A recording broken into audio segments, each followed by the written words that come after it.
Shalom. Wow. Apa kabar teman-teman? Luar biasa.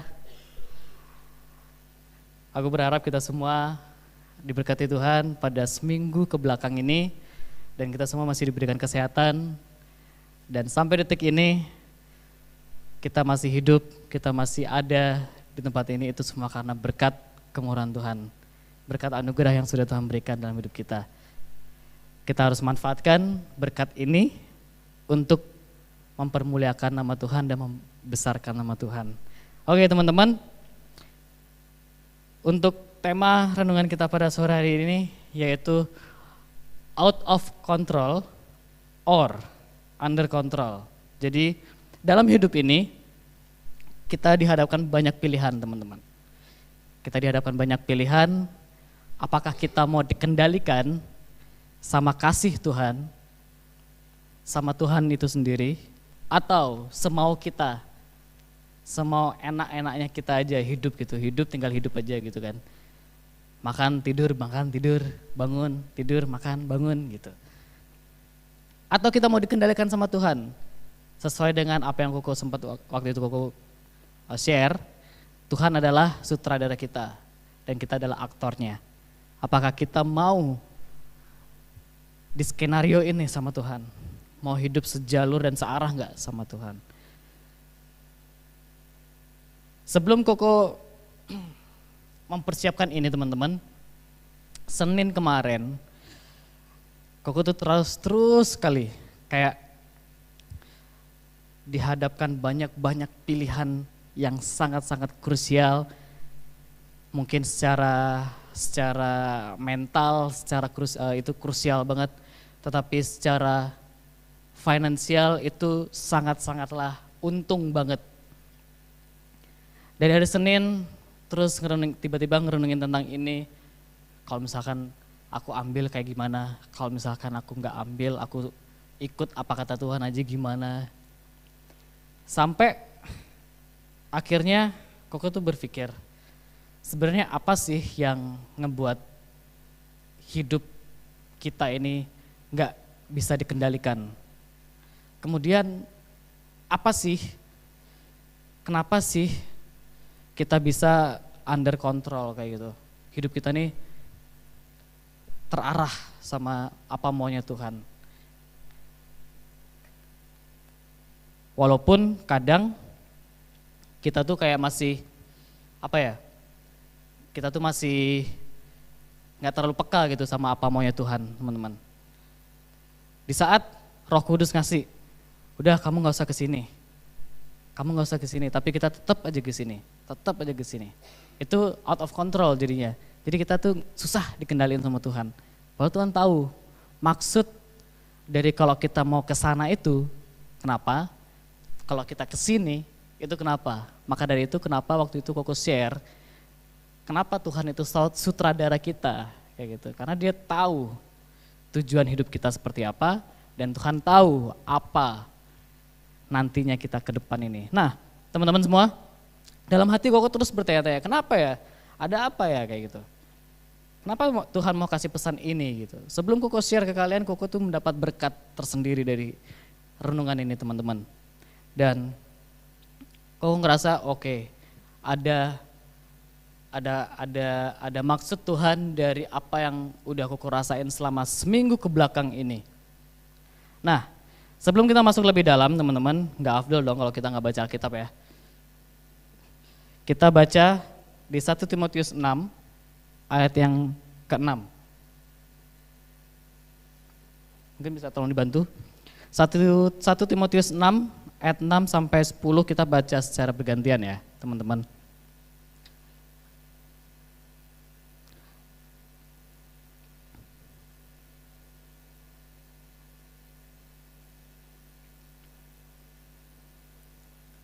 Oke, ada yang udah ketemu?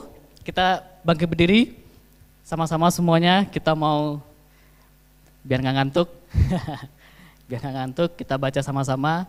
1 Timotius 6 ayat yang ke-6 sampai 10. Kita baca secara bergantian. Demikian firman Tuhan, ayat 6. Memang ibadah itu kalau disertai rasa cukup memberi keuntungan besar. sebab kita tidak membawa sesuatu apa ke dalam dunia, dan kita pun tidak dapat membawa apa-apa keluar. Asal ada makanan dan pakaian, cukuplah.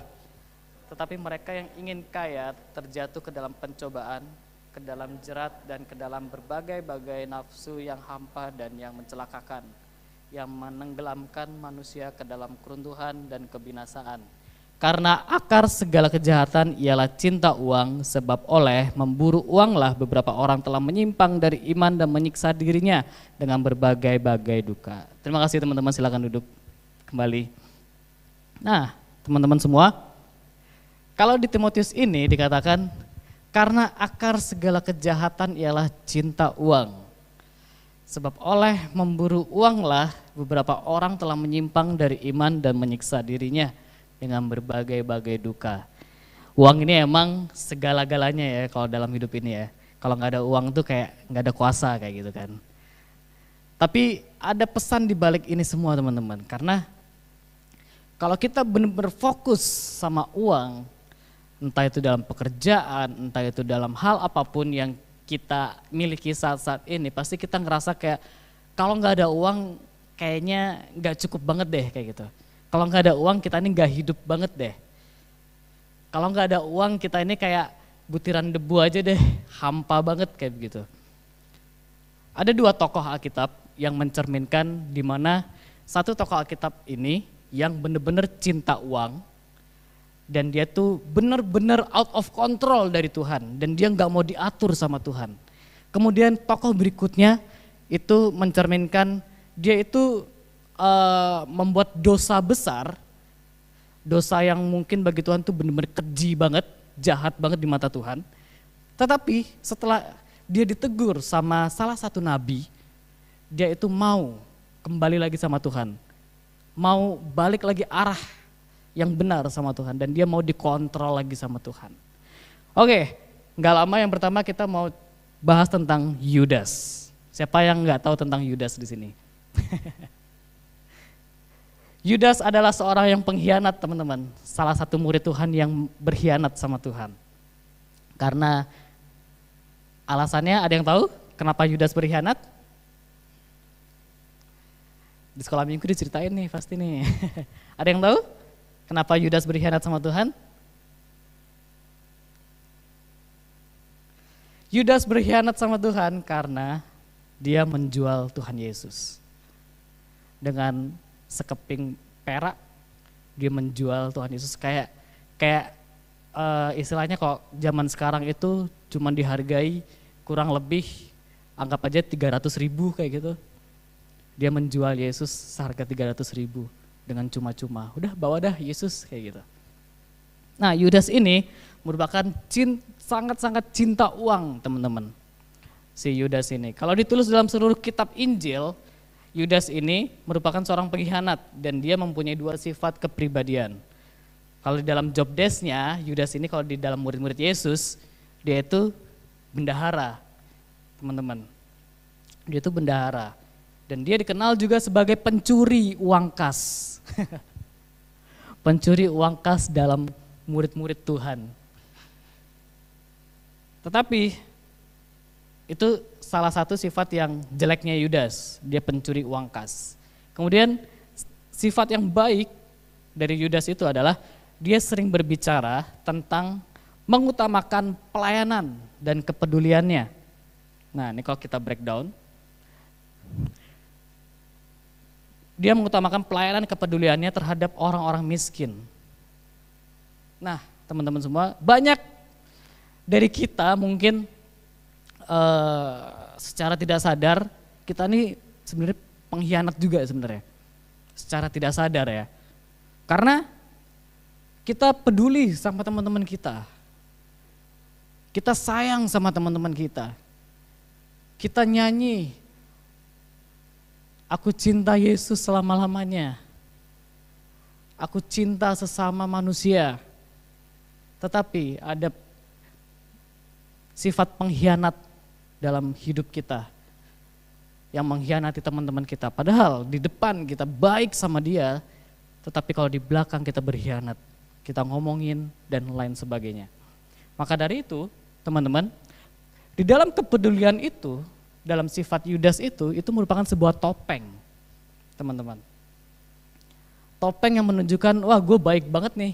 Kalau gue ikut Tuhan Yesus, gue baik. Kalau gue ikut dia, demi gue bisa ditraktir, gue harus baik nih sama dia. Tetapi kalau di saat kita sudah gak ikut sama dia, kita beralih ke yang lain, orang yang mungkin punya banyak duitnya kayak gitu kan. Di traktir iPhone 15 nanti minggu depan keluar kan. Nah, baru tahu nggak orang ini kayak begini. Dia ngomongin yang jelek-jeleknya. Terus tiba-tiba dia nggak mau temenan lagi sama dia, dia beralih lagi. Kalau teman-teman lihat TikTok sekarang, kan lagi zaman-zamannya politik ya kan. Salah satu partai bermanuver ke partai yang lain kayak gitu, hanya demi jabatan, demi kekuasaan. Itulah manusia teman-teman, ada aja topeng-topengnya itu. Awalnya dia ikut partai ini, kemudian ngerasa kayak gak dihargai, ngerasa kayak wah kayak gue gak guna banget di sini. Pindah lagi ke partai yang putih ya kan, berpolitiklah mereka di sana dengan satu keyakinan, gue pasti bakal bisa jadi begini. Tapi setelah di PHP-in, pindah lagi dia ke sini. Partai biru, iya. Akhirnya dia dapat jabatannya dia di sana, diakui jabatannya dia di sana dan dia mau, oke, siap, aku mau jadi di sini. Akhirnya dia mengkhianati 2 orang ya kan. Ya kalian tahu lah siapa ya, kalau kalian lihat politik, kalian lihat TikTok. Nah, jadi itu teman-teman, Yudas itu seperti itu. Di hadapan Yesus dia baik, dia sampai mencium Yesus, ya kan? Tetapi di luar, dia menjual Yesus, dia nggak mau kenal itu siapa tuh Tuhan Yesus itu. Banyak banget kepribadian dan motivasinya dia itu jahat banget teman-teman. Dia peduli sama orang-orang miskin, dia peduli sama orang-orang yang berkesusahan. Tetapi dia ada motivasi tersendiri, yaitu motivasi jahat.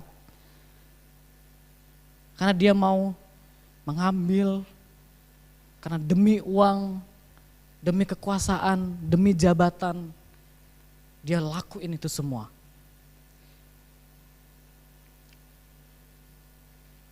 Apa yang membuat dia menjadi out of control teman-teman? Karena sifatnya dia yang terlalu cinta sama uang. Dan Yudas ini sudah terjebak dalam perangkap iblis.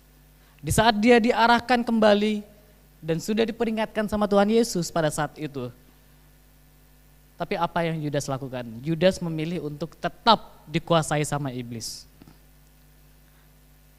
Ya karena dia cinta uang, jadi dia udah dibutakan sama uang, sama mamon. Demi uang gue biar gue bisa beli apa aja. Demi uang gue bisa lakukan apa aja. Maka dari itu Alkitab menceritakan tidak ada pengampunan bagi Yudas karena sifatnya yang terlalu mencintai uang dan tetap dikuasai sama iblis. Bahkan Yudas itu gak menyesal. Penyesalan Yudas tidak berujung pada pertobatan, tetapi dia lebih memilih untuk bunuh diri, menggantungkan dirinya. Di kitab Matius 27 ayat 5. Dia lebih memilih untuk bunuh diri karena saking malunya kali ya. Karena saking malunya dia ketahuan menjual Yesus, berkhianat sama Yesus. Terus gak bertobat. Mungkin bagi dia ngerasa kayak udah terlambat banget nih gue kalau mau tobat kayak gitu kan. Hidupnya dikuasai iblis dan cinta uang dan nafsu dunia. Itulah Yudas. Karena dia berkhianat, akhirnya dia bunuh diri, menggantungkan dirinya. Di kitab Matius 27 ayat yang kelima. Apa yang kita bisa simpulkan teman-teman melalui kisah Yudas ini? Melalui kisah Yudas ini, jangan mudah terpengaruh oleh nafsu dunia, teman-teman. Apa yang kita inginkan di dunia ini memang banyak banget. Banyak banget, apalagi secara kita masih remaja, Koko masih remaja, asik. Kalian semua masih remaja, pasti banyak yang pengen kalian beli, pasti banyak yang pengen kalian pengen. Banyak pol. Mah aku mau beli HP baru dong mah. Mah aku butuh iPad mah buat main game. Mah aku butuh laptop mah. Mah aku mau keluar negeri dong biar kayak teman-teman yang lain. Mah aku mau ini, Pak aku mau ini. Kita paksa orang tua kita hanya demi keinginan kita. Tapi kita nggak pernah ngerti, kita nggak pernah tahu apa yang akan terjadi ke depannya kalau mereka mau membelikan apa yang kita ingini. Ya itulah dunia remaja teman-teman. Itulah dunia remaja. Maka dari itu kenapa Tuhan suruh kita atau mentor-mentor rohani kita suruh kita untuk udah kamu doa aja. Kalau kamu mau apa doa aja. Supaya kita minta verifikasi dari Tuhan teman-teman.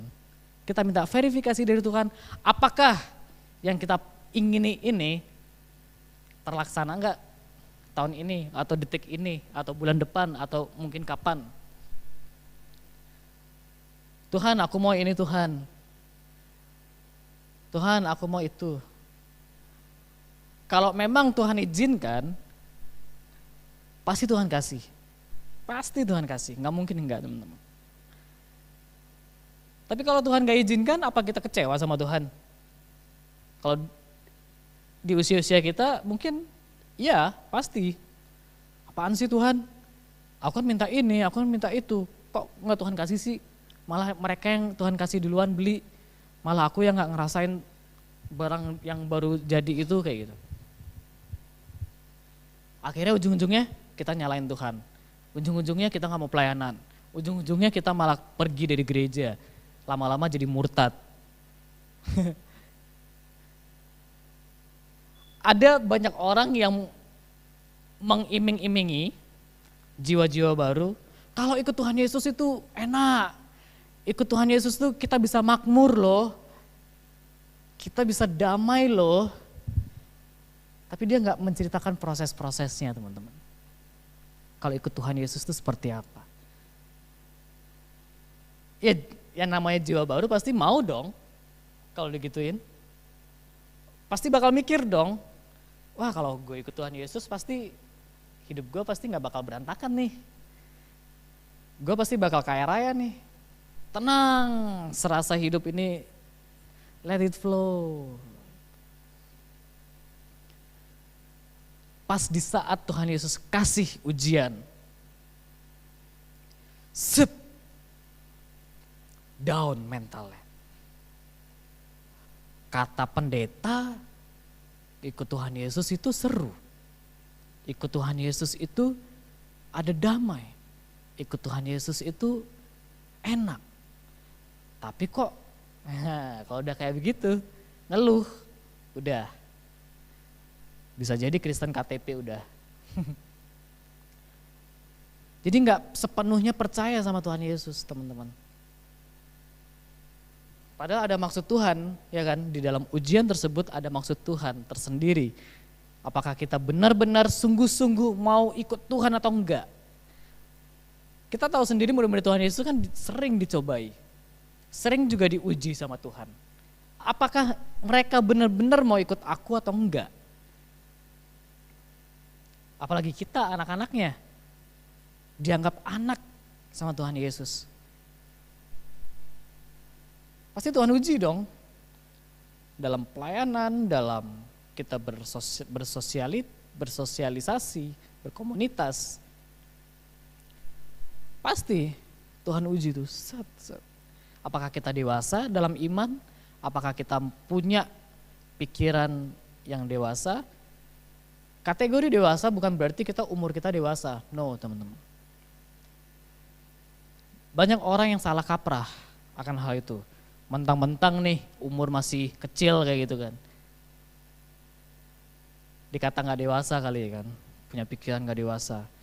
omongannya nggak dewasa.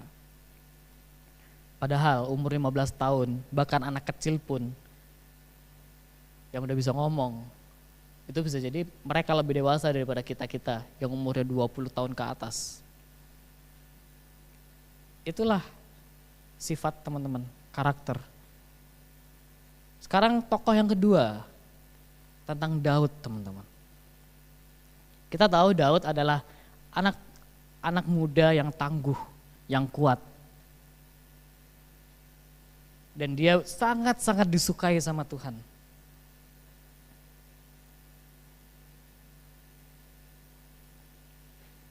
Daud adalah seorang yang multi talent. Bisa apa aja. Dan dia melawan Goliat, raksasa. Sebegitu hebatnya kan Daud. Tetapi apa yang membuat Daud ini bisa hilang arah, teman-teman?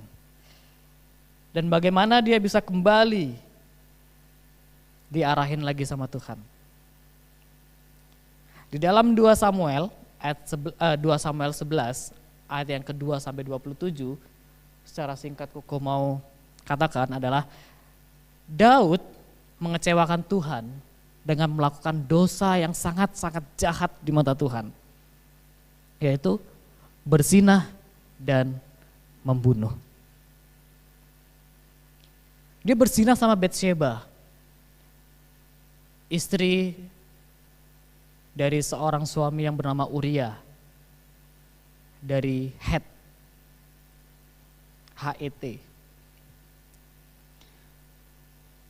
Dan sampai akhirnya dia membunuh suami Batsheba. Dari awalnya dia ngintip, ya kan? Kalau di dalam 2 Samuel, dia ngintip Batsheba, kemudian dia tergoda, kemudian akhirnya dia berzinah. Padahal Daud ini disukai Tuhan loh. Daud ini multi talent loh. Gembala yang baik loh. Dia bisa juga jatuh dalam dosa yang besar. Dalam kisah Daud, dia memanfaatkan kursi rajanya itu untuk membunuh Uria, istri dari Batsheba. Dosa yang besar yang ia perbuat, yaitu berzinah ini dengan Batsheba, sampai Batsheba hamil. Istri orang bro, dihamilin bro. Sama seorang raja, itu seperti yang tadi aku bilang, jabatan, kekuasaan itu bisa merubah segala-galanya. Dia nggak ngelihat siapa kalian semua. Awal mula mungkin dia kasih janji-janji manis supaya ia bisa menjadi raja, supaya kekuasaan itu ada di tangannya. Sama seperti di negara-negara manapun, negara Wakanda kan sana, jauh, bukan Indonesia, jauh, Wakanda. Konoha tahu Konoha kan? Naruto. Di negara Konoha banyak yang janji-janji manis, ya kan? Kalau gue jadi presiden, gue bakal kasih nih dunia kreatif bakal naik. Kalau gue jadi presiden akan ada makan gratis. Seluruh program-programnya dibeberkan. Hanya demi anak-anak muda, karena kan di tahun 2024 ke depan ini kan banyak anak-anak muda yang memilih dong. Bukan yang tua-tua lagi. Sebagian besar anak-anak muda memilih. Dia manfaatkan itu, anak-anak muda itu kan. Dia kumpulkan semua anak-anak muda. Kemudian dia beberkan seluruh janji-janjinya. Mungkin sama seperti Daud. Memang Daud dipilih Tuhan untuk menjadi raja. Tetapi dia salah besar. Dia memanfaatkan kursinya itu, jabatannya itu, kekuasaannya itu untuk melakukan hal-hal yang tidak baik. Bukannya malah memperbesar nama Tuhan, mempermuliakan nama Tuhan, tetapi memalukan nama Tuhan. Karena dosanya yang keji itu. Kemudian Daud ditegurlah sama Nabi Nathan. Bukan saya ya. Bukan saya belum belum belum lahir. Belum lahir. Kemudian Daud ditegur sama Nabi Nathan.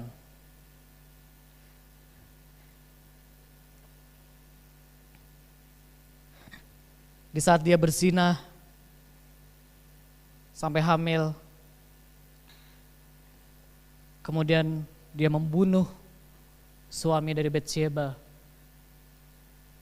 hanya demi nafsunya dia, supaya Batsheba menjadi istrinya. Dan anak itu menjadi anaknya dia juga. Singkat cerita, Uria mati, istrinya nangis dong pasti. Nggak mungkin nggak nangis ya kan, secara istrinya nangis. Dengan sampai situ aja, Daud panggil lagi Batsheba untuk tinggal balik lagi sama Daud. Dan Daud menikahi Batsheba. Dan akhirnya perempuan itu menjadi istri Daud. Sampai akhirnya Batsheba melahirkan anak laki-laki. Lahirlah tuh anak itu kan. Nah Tuhan gak tinggal diem dong. Tuhan panggil lah Nabi Nathan. Dia tegur. Kamu salah loh sih. Kamu salah loh. Gak harusnya seperti ini. Kamu udah jahatin Tuhan. Kamu udah hianatin Tuhan loh. Kecewain Tuhan. Kenapa kamu ngelakuin ini? Kenapa kamu memanfaatkan jabatanmu?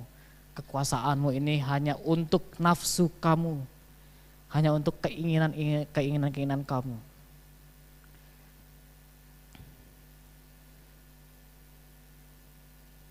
Akhirnya Tuhan mengutus Nabi Nathan untuk menegur Daud.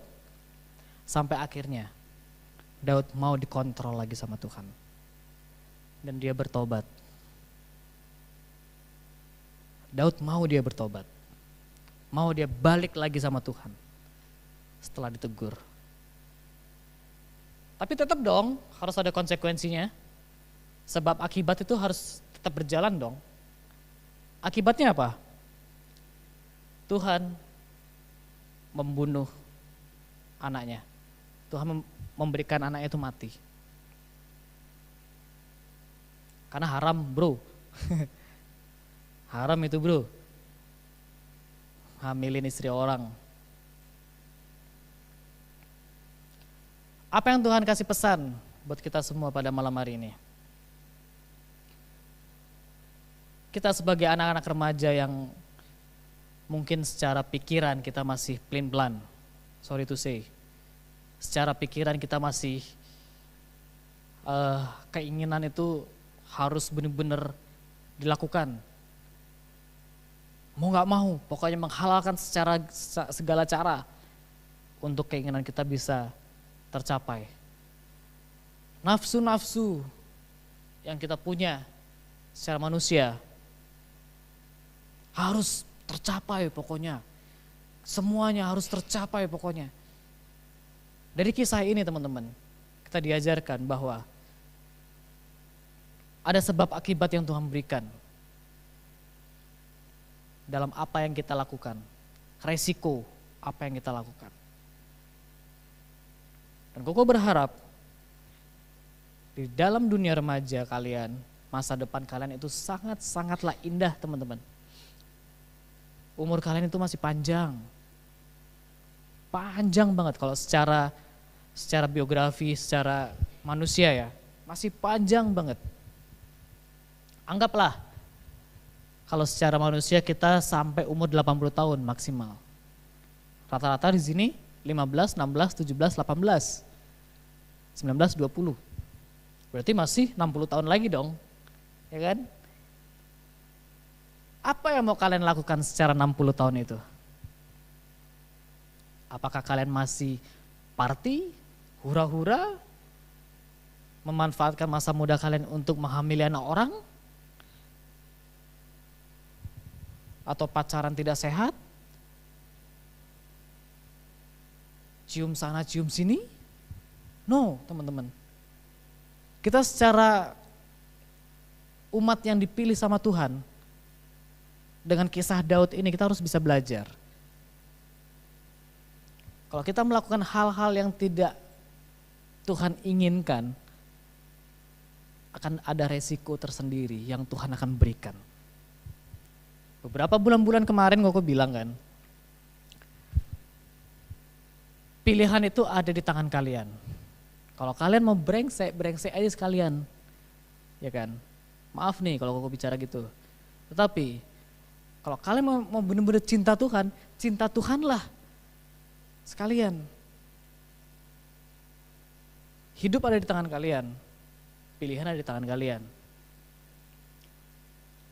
Teman-teman, mentor, Bapak Gembala, Ibu Gembala, Bapak dan Ibu Wakil Gembala mungkin ngasih tahu kalian, tegur kalian, itu karena mereka sayang sama kalian. Mereka mau menasehati kita semua karena mereka nggak mau masa depan kita itu suram. Karena lagi krisis-krisisnya identitas kita di umur-umur segini teman-teman. Umur-umur teens. Nggak terlepas lagi yang umur 20-an juga. Dalam umur remaja kalian, kalau kalian udah punya pacar, pacaranlah yang sehat. Ya aku berduaan doang kok. Ya berduaan di tempat rame lah, jangan berduaan di tempat sepi. Kalau bisa ajak aja teman kalian biar jadi obat nyamuk ya kan. Bertiga gitu, berempat.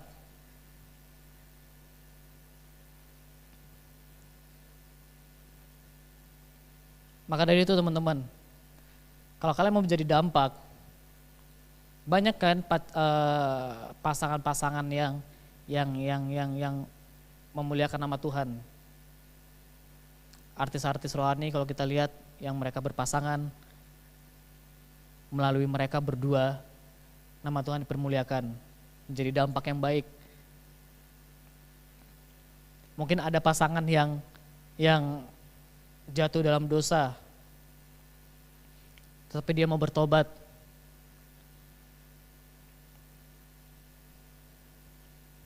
Maka dari itu teman-teman, Daud, kita harus bisa belajar dari Daud yang berzina pada saat itu, kemudian membunuh demi keinginannya dia. Jangan sampai kita seperti itu. Kita anak Tuhan yang dipercaya sesuai dengan pilihan Tuhan, kita harus lakukan dengan baik. Manfaatkan hidupmu. Hidup ini adalah kesempatan. Enggak semua orang seperti kita yang diberkati Tuhan, diizinkan Tuhan untuk bisa hidup sampai saat ini. Tubuh kita masih lengkap, masih bisa memuliakan nama Tuhan. Lakukan itu semua untuk Tuhan. All out teman-teman. Nah, apa yang membuat Daud menjadi out of control? Karena dia berzina dengan istri orang, kemudian dia membunuh suami Batsheba dan mempunyai pikiran dan rencana yang licik. Kita semua pasti pernah mempunyai pikiran dan rencana yang licik. Mungkin orang-orang di luar sana secara manusia mungkin punya pemikiran gue mau berzina. Mungkin sebagian dari semua manusia mempunyai pikiran gue mau ngebunuh orang. Dengar baik teman-teman, di saat kita mempunyai pikiran-pikiran yang tidak terkendali ini, kalau kita punya Roh Kudus, kalau Roh Kudus kita aktif dalam hidup kita, kalau kita intim sama Tuhan, kalau kita benar-benar dekat sama Tuhan, pasti kita peka, pasti kita dikasih tahu. Wih, jangan ngelakuin itu. Simple. Kalau kamu ngelakuin ini bakal kayak begini. Begini. Sekarang tinggal kitanya aja kan yang milih. Mau tetap ngelakuin itu demi kepuasan kita, atau kita mau tetap dikendalikan sama Tuhan. Dan akhirnya Daud minta pengampunan sama Tuhan. Dia bertobat dan dia tetap taat akhirnya sama Tuhan.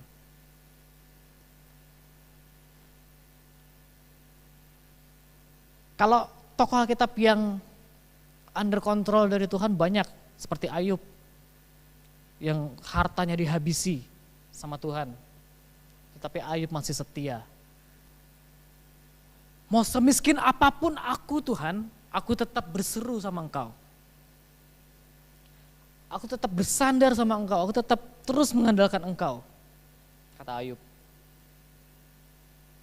Abraham, setelah sekian lama dia istrinya mandul, yang menurut dia secara umur udah tua, gak memungkinkan untuk punya anak, Tuhan kasih anak karena kesetiaan Abraham, karena ketaatan Abraham. Tapi gak sampai situ aja, Tuhan mau uji Abraham. Ketaatan Abraham itu sampai mana di saat keinginan istrinya dan si Abraham itu terpenuhi, punya anak.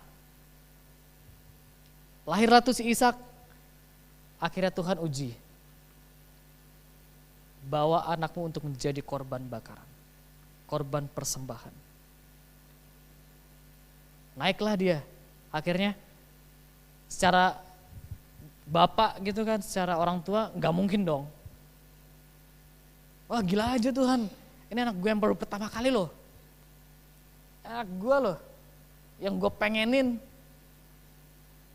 Yang selama ini gue kira istri gue mandul. Tiba-tiba lahir si Ishak. Tapi apa yang Abraham lakukan? Dia taat. Dia tetap taat. Oke Tuhan, aku akan persembahkan Ishak menjadi korban persembahan di hadapan. Pergilah dia ke Gunung Moria sambil bawa kayu. Dia kasih tahu anaknya, kalau kamu akan dipersembahkan. Awalnya anaknya nggak tahu, dia tanya, ayah, kayu-kayu ini untuk apa kayak gitu kan? Untuk kita api unggun nak. Untuk kita api unggun nak. Tapi kok ada ini gitu. Akhirnya Abraham kasih tahu kan Ishak, sebenarnya ayah mau persembahkan kamu nak, menjadi korban persembahan di hadapan Tuhan. Tapi Tuhan gak tinggal diam teman-teman.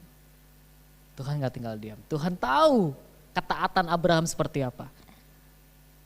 Level taatnya Abraham itu sampai mana. Tuhan tahu.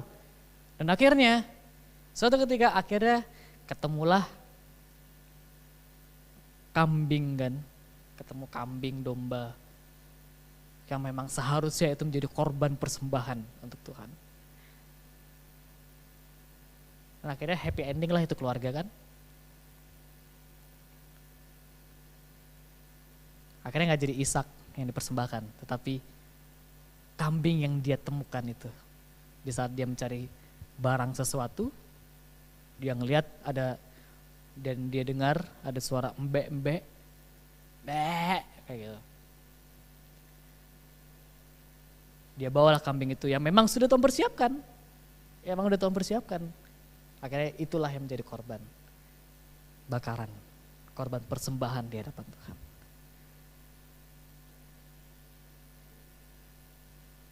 Jadi jangan lupa nonton Only Hisan. Kok malah promosi.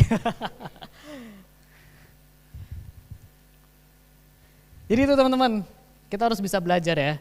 Secara kita umur-umur remaja yang benar-benar identitas kita ini krisis banget. Nafsu dan keinginan bisa membutakan kita. Kayak tadi Koko bilang, cinta uang, nafsu dunia, apa yang kita pengenin, biar itu bisa tercapai. Inilah yang terjadi dalam dunia-dunia remaja teman-teman. Bukan dunia remaja aja yang teens, 20-an pun bisa merasakan seperti ini.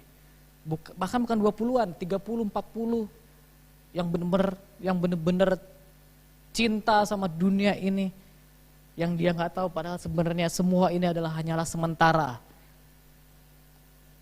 Tapi dia mencintai hal-hal duniawi. Dan dia kira hal-hal duniawi ini bisa dibawa ke alam kubur.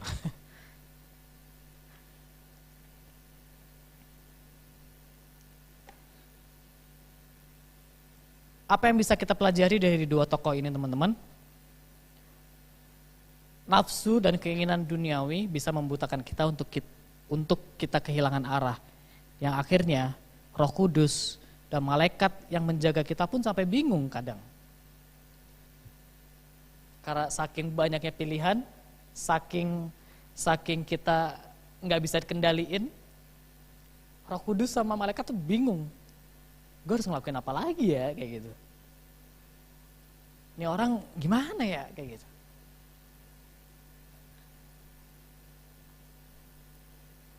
Entah kalian sadar atau tidak, penyertaan Tuhan itu terus update dan fresh setiap harinya.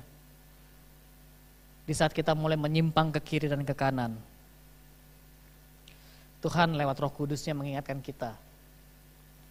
Kalau itu tidak baik, kalau itu bukan maunya Tuhan. Jadi teman-teman, tetaplah terus memandang Tuhan Yesus. Jadikan Tuhan Yesus the center of your life. Mau gak mau, harus mau. Percayakan hidupmu sama Tuhan.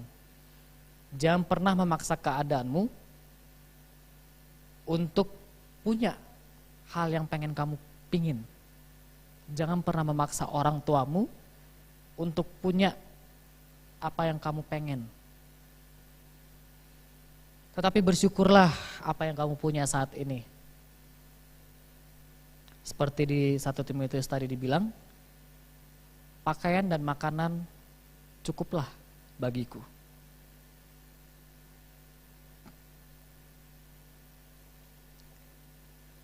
Jangan pernah memaksa, sekali lagi, keadaanmu untuk harus punya hal yang seharusnya belum kamu punya saat ini. Kalau minggu depan iPhone 15 keluar, jangan kamu paksa orang tuamu untuk beli iPhone 15. Kalau dengar desas-desus iPhone 15 keluar, kemudian iPhone 11 turun harganya yang masih bagus itu, jangan kamu paksa pacarmu atau orang tuamu atau ommu atau keluargamu untuk bisa beli itu. Ayolah Pak, udah turun nih harganya cuma 4 juta, 5 juta doang loh. Yaelah, kayak gitu. Bersyukurlah apa yang kamu punya saat ini teman-teman. Masa depanmu masih panjang. Kita baca Yeremia 29 ayat 11. Sebab aku ini mengetahui rancangan-rancangan apa yang ada padaku mengenai kamu.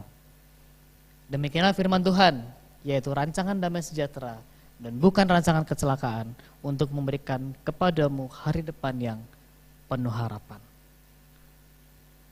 Nabi Yeremia ngomong seperti ini, masa depan kita itu benar-benar ada dan itu indah kalau kita mau terus on track sama Tuhan. Tetap dalam terkendalinya Tuhan. Kalau kita oke, secara manusia kita bisa menyimpang ke kiri dan ke kanan, tetapi di saat kita sudah menyimpang ke kiri dan ke kanan, kita diingatkan oleh Roh Kudus, diingatkan sama Tuhan, taatlah. Taat sama Tuhan. Oh, oke. Ya, oke. Kemudian ayat selanjutnya, dan apabila kamu berseru dan datang untuk berdoa kepadaku, maka aku akan mendengarkan kamu. Apabila kamu mencari aku, kamu akan menemukan aku. Apabila kamu menanyakan aku dengan segenap hati, aku akan memberi kamu menemukan aku. Demikianlah firman Tuhan. Dan aku akan memulihkan keadaanmu dan akan mengumpulkan kamu dari antara segala bangsa dan dari segala tempat kemana kamu telah kucerai-beraikan. Demikianlah firman Tuhan. Dan aku akan mengembalikan kamu ke tempat yang dari mana aku telah membuang kamu. Saat ini kamu lagi terpuruk, dibuang sama orang-orang, dibuang sama teman-teman. Gak apa-apa. Gak apa-apa.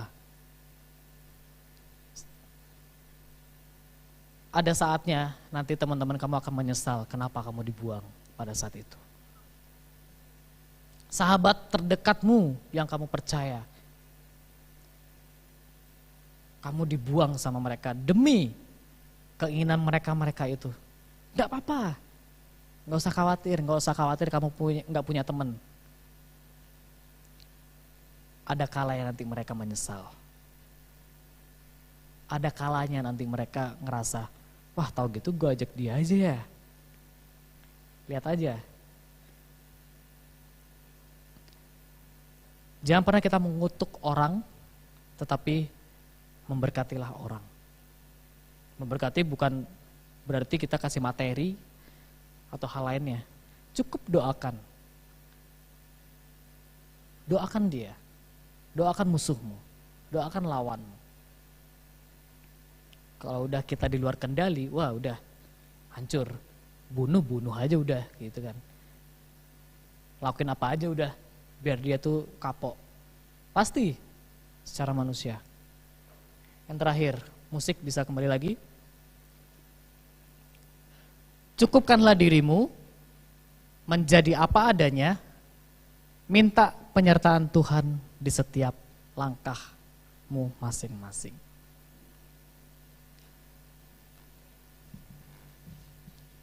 Kalau kita nggak bersyukur, udah kasus hancur. Hidup kita akan hancur. Segalanya harus kita miliki. Entah itu kekuasaan, jabatan, uang, apalah itu. Kalau hidup kita nggak benar-benar mau sama apa yang Tuhan suruh, mau jadi apa kita? Mau jadi apa? Cuma Tuhan aja yang bisa ngasih kita kekuatan, Tuhan doang yang bisa ngasih kita nafas. Cetasnya pernah bilang kan, kalau nafas bayar, kita harus bayar berapa per harinya? Apa kita sanggup bayar nafas itu? Oksigen yang udah Tuhan kasih secara cuma-cuma. Maka dari itu, aku mau ajak kalian semua berseru sama Tuhan, minta penyertaan Tuhan dalam hidupmu. Setiap langkah kalian, masa depan kalian itu penuh dengan harapan. Dan Tuhan gak pernah mencelakakan kamu, Tuhan gak pernah ngasih rancangan-rancangan yang terburuk buat kamu.